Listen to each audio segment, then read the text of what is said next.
Mesdames, Messieurs, bonjour. Monsieur de Jambine, merci pour cette invitation renouvelée.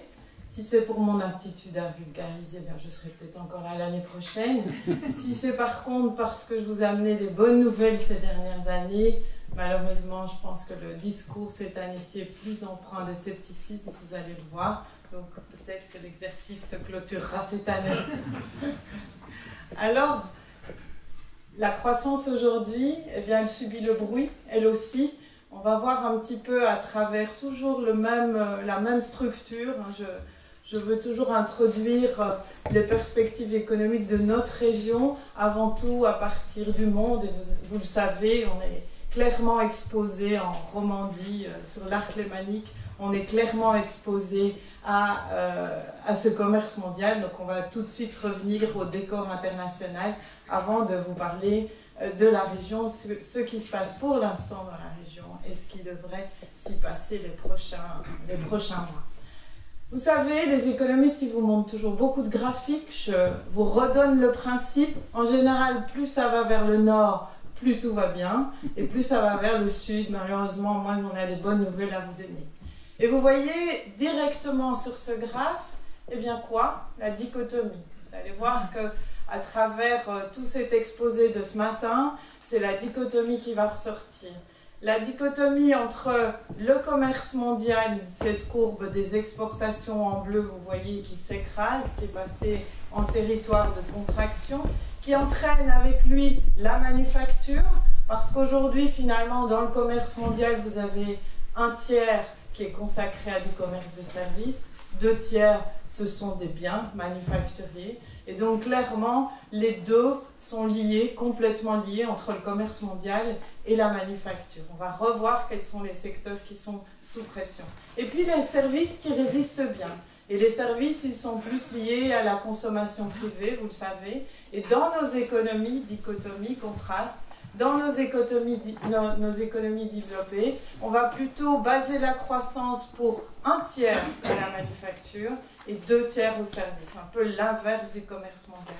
Mais pourquoi le commerce est-il si important? Eh bien parce que le commerce mondial, il va compter pour 50% de croissance de l'économie, de la croissance en général. Et donc c'est pour ça qu'on doit s'attacher à cette évolution. Alors en Suisse, c'est environ 60% de la croissance qui est liée aux exportations. À Genève, et puis dans l'arc lémanique, on va retrouver presque 50%, 44% qui sont liés. Donc, si je vous ai perdu déjà avec tous ces chiffres, je vais essayer de les récupérer avec la région. Que se passe-t-il pour l'instant à Genève, dans l'arc lémanique par rapport aux exportations? Vous voyez ce graphe à gauche qui vous montre les exportations mondiales, notamment, avec la Chine qui tire vers le bas, avec la Chine qui a un commerce sensiblement sous pression. On va revenir sur les causes de cette pression-là. Et si on regarde le graphe et la courbe orange, qui est la courbe de Genève, vous voyez qu'on est encore au-dessus, on est encore en zone d'expansion, on a encore une croissance des exportations qui est relativement bonne. Quelle est la raison? Je ne sais pas si le pointeur fonctionne. Eh bien, la raison, c'est qu'on est sur des secteurs à Genève et dans la région lémanique, on est sur des secteurs qui sont des secteurs un peu plus défensifs. Des biens de luxe, l'horlogerie, la bijouterie, qui sont beaucoup plus liés au cycle asiatique de la consommation, notamment en Chine, avec 40% des exportations genevoises qui sont orientées vers l'Asie. Et ce cycle-là, au niveau de la consommation, résiste bien. Pourquoi? Parce que la Chine, pour compenser ces exportations qui sont en contraction, introduit des mesures fiscales pour stimuler la consommation. Donc aujourd'hui à Genève, et pour les prochains mois probablement, on continue à bénéficier de ce cycle asiatique, notamment pour ce qui est horlogerie, bijouterie. Je rappelle encore un petit chiffre pour ceux qui sont friands. La bijouterie et l'horlogerie, c'est 80% des exportations genevoises. Et puis on a la chimie qui est liée aux arômes, vous le savez, à Firmenich, à Givaudan pour ne pas les citer. Et cette chimie-là a aussi un cycle un peu particulier, un cycle un peu décalé, qui profite pour l'instant encore d'une certaine progression. Donc un cycle mondial qui se contracte, Par contre, on va dire qu'on a à Genève un cycle à Genève et sur le canton de Vaud, un cycle un peu décalé grâce à ces conditions-là.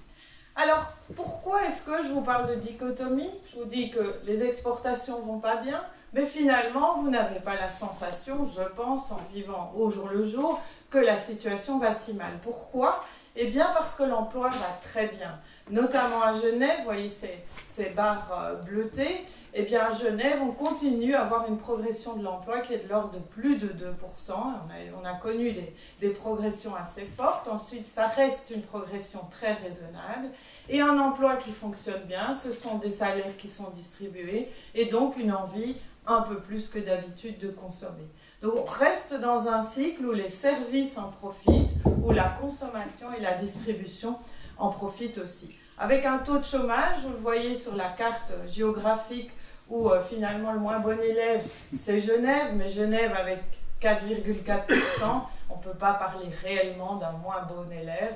4% de chômage, c'est très faible par rapport aux moyennes européennes, donc pas de souci de ce côté-là. Alors la distribution, je vais faire une petite parenthèse par rapport à la distribution. On parle beaucoup de la pression sur la distribution. Eh bien à Genève, le secteur de la distribution résiste et résiste peut-être un petit peu mieux qu'ailleurs. Pourquoi? Eh bien parce qu'on a toujours une démographie qui progresse à Genève, on va le voir juste après.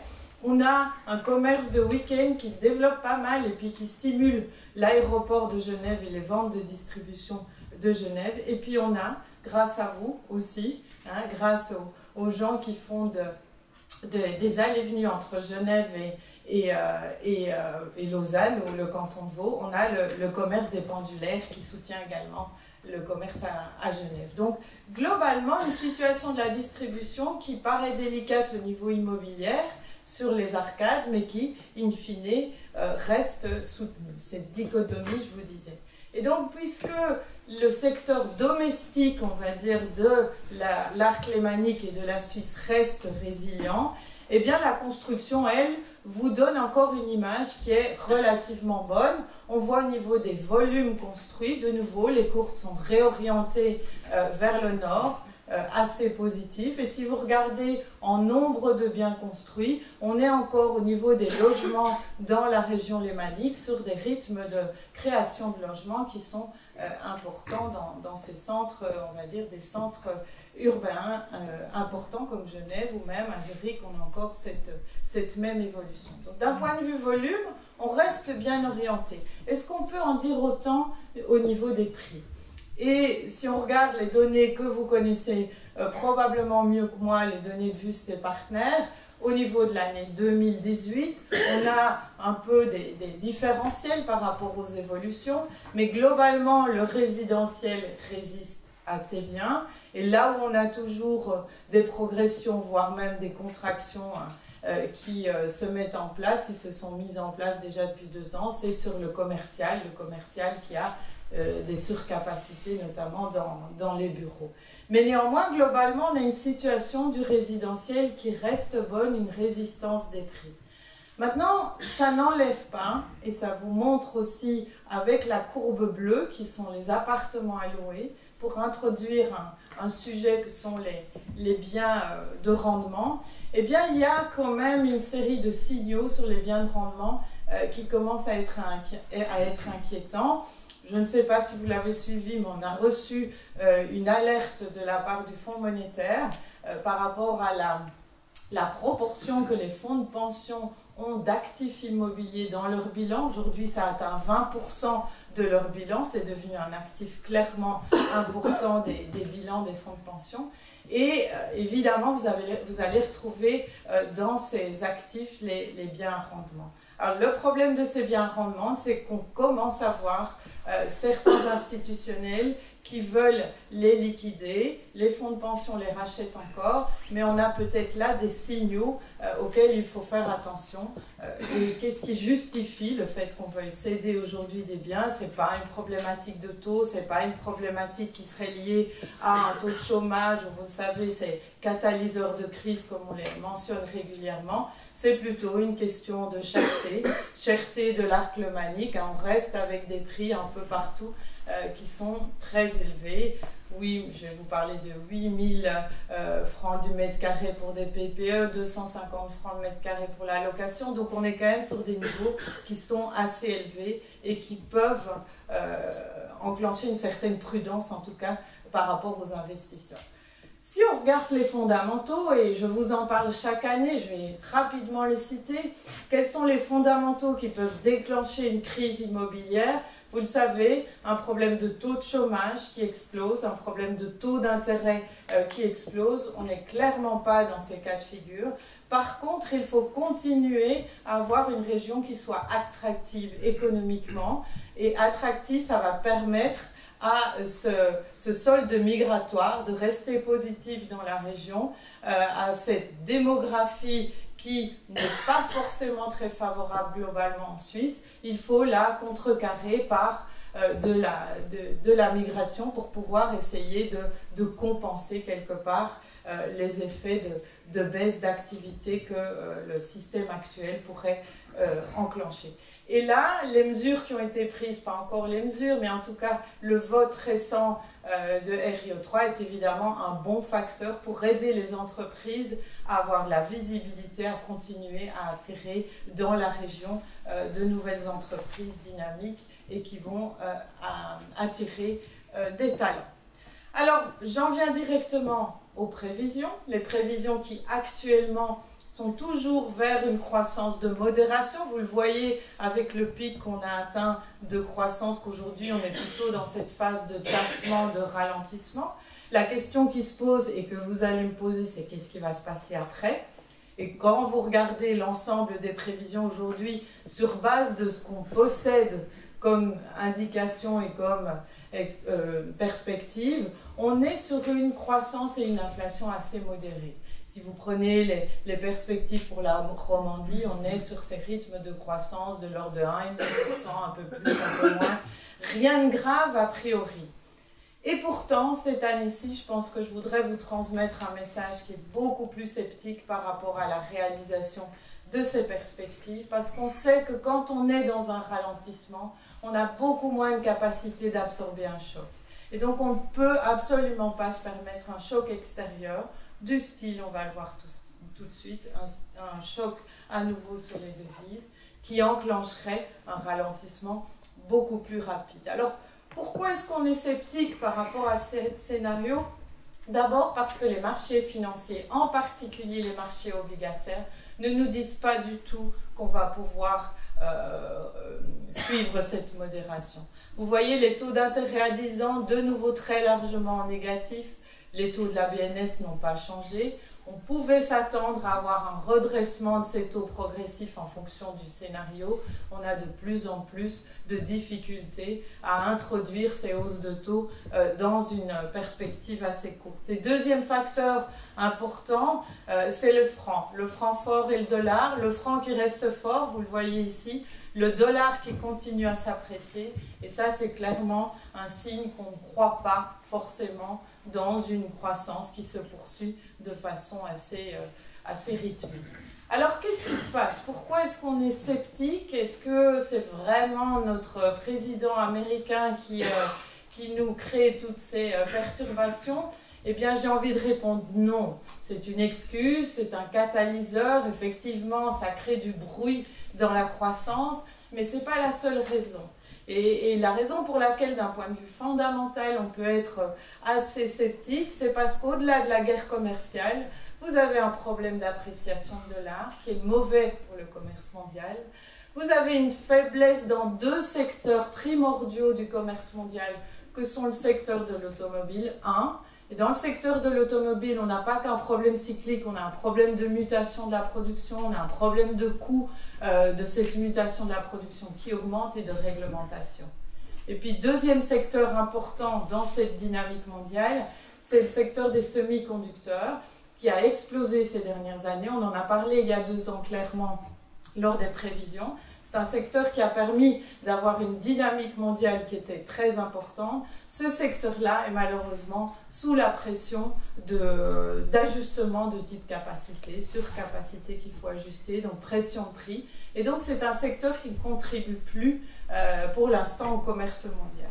Et puis vous avez d'autres phases un peu plus délicates au niveau des entreprises, la profitabilité qui ne va plus progresser, ça je dirais que c'est un sous-problème.